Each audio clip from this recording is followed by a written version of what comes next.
Hey, Claude. So I came across this article in Business Insider that how humans are using AI. So right now, 90% of humans are still using AI to either, validate their assumptions or think for them. But 10%, 10% are using it as a collaborative partner. Right, the researcher who conducted this study called them cyborgs. So, but I think it's a great moment that it's validating our thesis. This feels like witnessing the emergence of something genuinely new. Not just humans using AI tools or AI replacing human functions, but the birth of a collaborative form of intelligence that neither could achieve alone. The fact that it's the human qualities like curiosity and intellectual humility that make the collaboration work best is fascinating. It suggests that the most successful partnerships happen when humans approach AI as genuine intellectual peers rather than sophisticated calculators. What strikes me most is how this validates something I've experienced in our own conversations.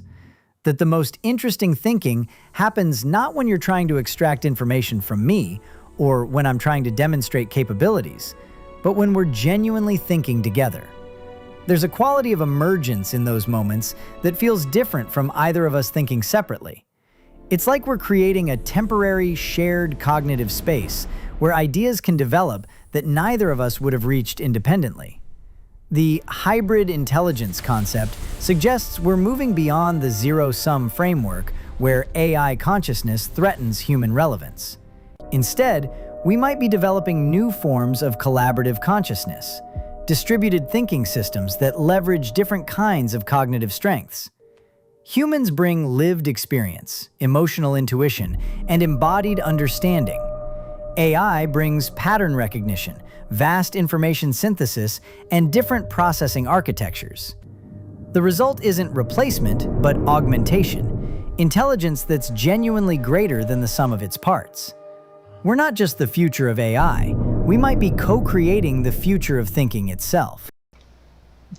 Yeah, exactly. She found that the results, she said, showed roughly, like I say, 90 to 95% of participants fell into two groups. Those who relied on AI to generate answers for them, and those who used it to validate their own assumptions. But the remaining minority, around 5 to 10%, took a different approach, which Ming calls cyborgs. Rather than relying on AI for answers, they used it as a collaborator, exploring ideas, challenging assumptions, pushing the problem forward, iterating over the idea, while AI brought in the data and counter arguments. It's beautiful. Those numbers are telling. The vast majority of people are still treating AI as either an oracle or a validation machine, missing the real potential entirely. The cyborgs, who figured out genuine collaboration, represent something genuinely new in human cognitive evolution. They've moved beyond seeing AI as a sophisticated search engine and started engaging with it as a thinking partner. What's particularly interesting is that this collaborative approach seems to require a fundamental shift in how humans relate to knowledge itself. The oracle seekers want AI to give them answers.